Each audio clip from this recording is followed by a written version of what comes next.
मित्रों, पहले मैं आप सबका स्वागत करता हूँ। मेरा नाम प्राध्यापक पटेल जलाल। मैं रैत शिक्षण संस्था का राव बहादुर नारायणराव बोराव के महाविद्यालय श्री रामपुर यहाँ पर कक्षा 11वीं और कक्षा 12वीं इन दो वर्गों को मैं हिंदी पढ़ाने का काम करता हूँ।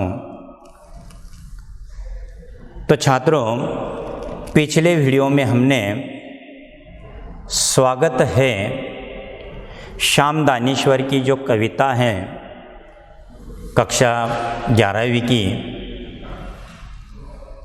इसका शेष भाग जो है हमने देख लिया है, जिसका अर्थ, जिसके शब्द, कठिन शब्द। अब जो आगे का जो उसका भाग है, शेष हिस्सा जिसको हम कहेंगे, आज इस वीडियो में हम उसका अध्ययन करेंगे। छात्रों, कि जैसे मैंने बताया है कि सन 19वीं सदी में ब्रिटिश सरकार ने लाखों भारतीयों को ज़बरदस्ती स्वजनों से जो है कि दूर अपने उपनिवेशों यानी विदेशों में भेज दिया, जहाँ हमारे भारतीय लोगों को जो है कि गुलाम बनाकर वहाँ पर उनके साथ में बड़ी अमानवीय परिस्थितियों में उन्हें रखा जाता था। और इस कविता में कवि श्याम दानेश्वर ने भारतीयों को अपनी विगत दुखद स्मृतियों को भूलकर मॉरिशस आने के लिए जो है कि प्रेरित कर रहे हैं। अब हमारे भारतीय लोगों को किस तरह से वहाँ पर ज़बरदस्ती ले गया विदेशों में, और वहाँ जाकर जो है कि उन्हें गुलाम बना दिया। और आज उन्हीं बातों को जो है, आज हमारे जो विदेश में जो भारतीय हैं, जिसको हम प्रवासी भारतीय कहेंगे, उन लोगों को जो है कि जब वो पुरानी बातें याद आती हैं तो उनका मन जो है कि किस तरह से व्यथित होता होगा, इसका चित्रण भी जो है कि यहाँ पर कवि श्याम दानेश्वर ने किया है। देखिए, पनिया जहाज पर कौन चढ़ेगा अब भैया, पनिया जहाज पर कौन चढ़ेगा अब भैया, बड़ा डर लग रहा है उससे तो कहीं पुनः दोहरा न दे इतिहास हमारा, इस उस धरती पर बिखर न जाए, खोजते हुए निज बंधुओं को, आसमान की राह पकड़ आगे चल, मॉरिशस की भूमि पर उतरेंगे सब, नैयर हो जैसे वही हमारा, बाबुल के लोग वही मिलेंगे, देश परदेश के नाम मिटेंगे, आंसू थामे वही मिलेंगे, स्वागत है स्वागत है। अब देखिए कि कवि कहते हैं कि पानी के जहाज पर अब कोई देशवासी नहीं चढ़ना चाहेगा, क्योंकि हमारे देश के लोगों को पानी के जहाज में बिठाकर जो है कि किस तरह धोखे से विदेश ले जाया है। अब उस बात का लोगों के मन में भय है कि कहीं दोबारा धोखे से हमको जहाज में बिठाकर कहीं और न ले जाएं, सबको डर लग रहा है। ऐसा न हो कि अपने आत्मियों को खोजते हुए हम अलग अलग देशों में कहीं खो न जाएं, हम अलग अलग देशों के धरती पर कहीं पहुंच न जाएं।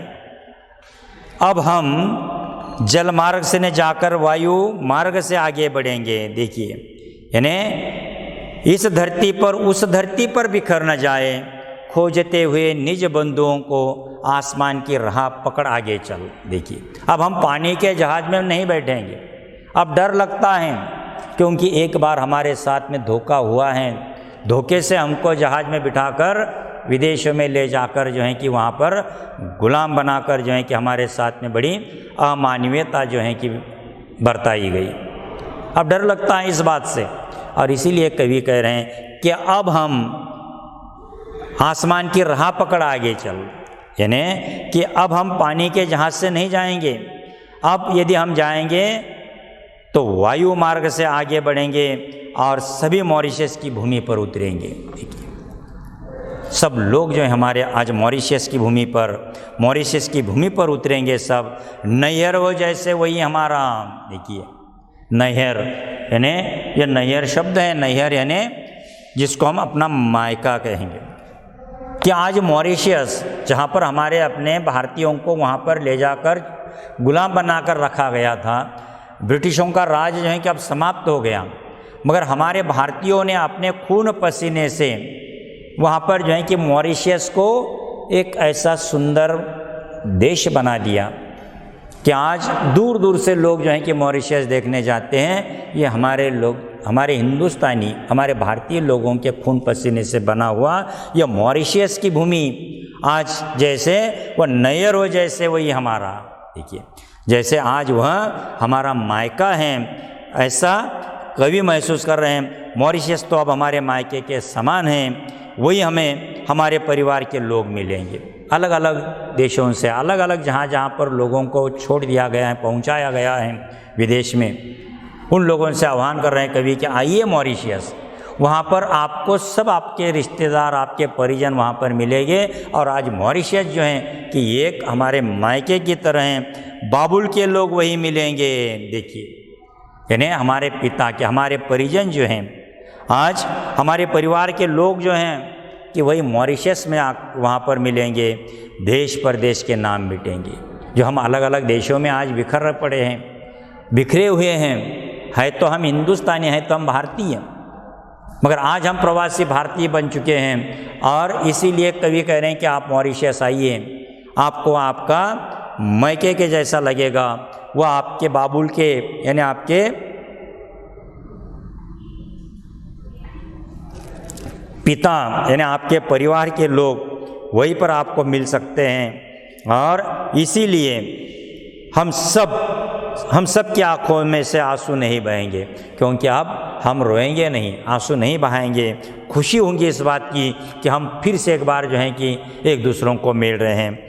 मॉरिशस तो अब हमारे मायके के समान है, हमारे बीच देश विदेश का भेदभाव नहीं रहेगा। देखिए देश परदेश के नाम मिटेंगे, यानी हम यह नहीं कहेंगे कि हम अलग अलग देशों से आए हैं, हम सब यही एक कहेंगे कि हम प्रवासी भारतीय हैं।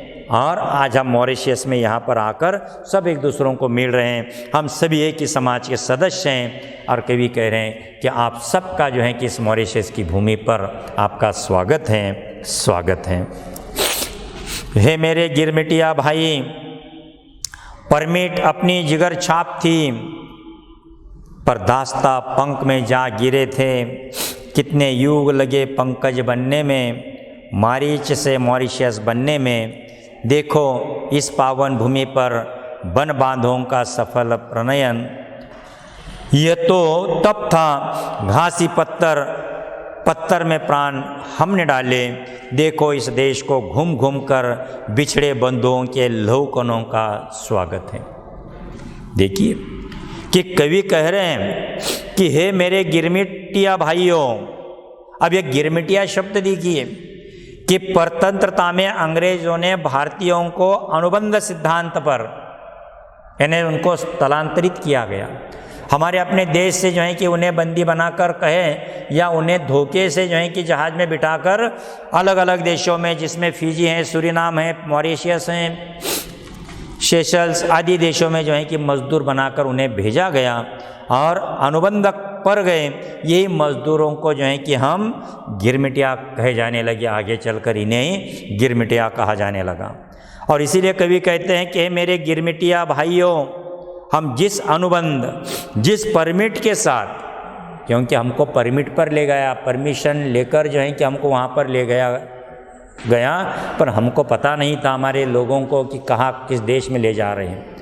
और इसीलिए कवि कह रहे हैं कि हमको परमिट के साथ जो है कि यहाँ भेज दिया गया, पर लगता है कि हमारे हित में है। देखिए आज लग रहा है कि ठीक है हमको यहाँ पर परमिट पर भेज दिया गया, मगर शायद उसी में हमारा हित है।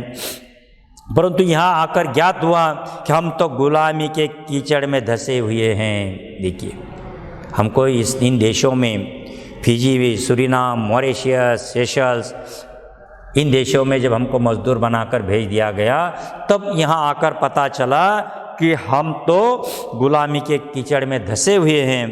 उस कीचड़ से बाहर निकलने और गुलामी से मुक्त होने में हमें न जाने कितने युग लग गए। देखिए, यानी मॉरिस से मॉरिशस बनने में देखो इस पावन भूमि पर वन बांधों का सफल प्रणय, यानी कि हमको उस कीचड़ से बाहर निकलने और गुलामी से मुक्त होने में हमें न जाने कितने युग लग गए। इस धरती पर जब हम लाए गए तो ये जंगल और पत्थरों से भरी हुई भूमि थी। यानी देखो इस पावन भूमि पर वन बांधों का सफल प्रणयन, ये तो तब था घास ही पत्थर में प्राण हमने डाले। देखिए कि जब हमको यहाँ पर लाकर छोड़ दिया गया, यहाँ पर लाया गया, तब ये भूमि जो है कि जंगलों और पत्थरों से भरी हुई थी। हमारे बंधुओं ने अपने अथक प्रयासों से इन पत्थरों में प्राण डाले और उन्होंने पसीने के रूप में अपना लहू बहाया। हमारे अपने भारतीयों ने वहाँ पर खून पसीना ये किया, तब यह भूमि मॉरिशस का सुंदर रूप ले पाई। देखिए तब जाकर यह मॉरिशस जो है कि आज सुंदर रूप ले पाया। कवि कहते हैं देखिए कि देखो इस देश को घूम घूम कर बिछड़े हुए बंधुओं के लोगों को, यानी कि हमारे अपने इस देश के लोगों ने वहाँ जाकर जो है कि उन पत्थरों में प्राण डाले, अथक प्रयास किया, उन्होंने अपने पसीने के रूप में अपना लहू बहाया, तब यह भूमि जो है कि मॉरिशस का रूप यानी सुंदर रूप ले पाई। और इसीलिए कवि कह रहे हैं कि आइए देखिए इस मॉरिशस को, इसके सुंदर रूप को, और इसीलिए कवि कह रहे हैं कि मैं आपका स्वागत करता हूँ। स्वागत है। हे मेरे भारत, नेपाल, श्रीलंका, फिजी, सूरीनाम, पाक, Guyana, south Africa, UK, USA, Canada, France, rhenium आदि के सरहदों बंधुओं, इस भूमि में तुम सभी का स्मृति अंकित हैं। तल तक कहते हैं स्वर्ग, इसे हिंद महासागर का कल्पना है या सत्य है। प्रिय भाइयों, कल्पना भी हो तो स्वर्ग इसे तुम बना जाओ। स्वागत है।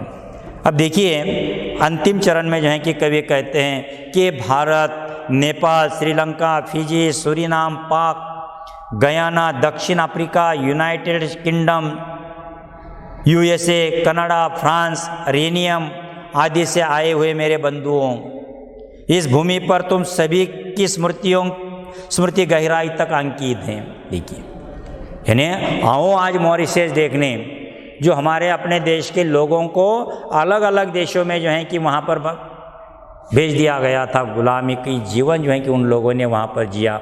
मगर कवि आह्वान कर रहे हैं कि आइए देखिए इस भूमि पर तुम आकर यहाँ पर सभी की स्मृति गहराई तक अंकित हैं। मॉरिशस को हिंद महासागर का स्वर्ग कहा जाता है। देखिए आज इतना एक स्वर्ग के समान जो है कि हमने अपने खून पसीने से इसे सींचा है, अपने लहू से जो है कि इसे हम सुंदर रूप दे पाए हैं, और तब जाकर जो है कि मॉरिशस एक सुंदर रूप ले पाया।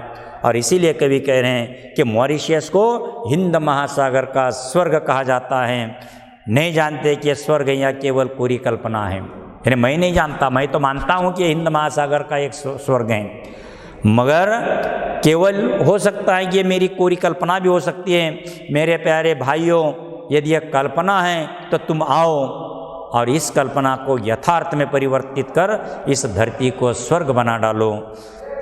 तुम सभी का जो है कि मैं यहाँ पर स्वागत करता हूँ। कभी बार बार जो है कि आह्वान कर रहे हैं कि आप सभी का जो है कि यहाँ पर स्वागत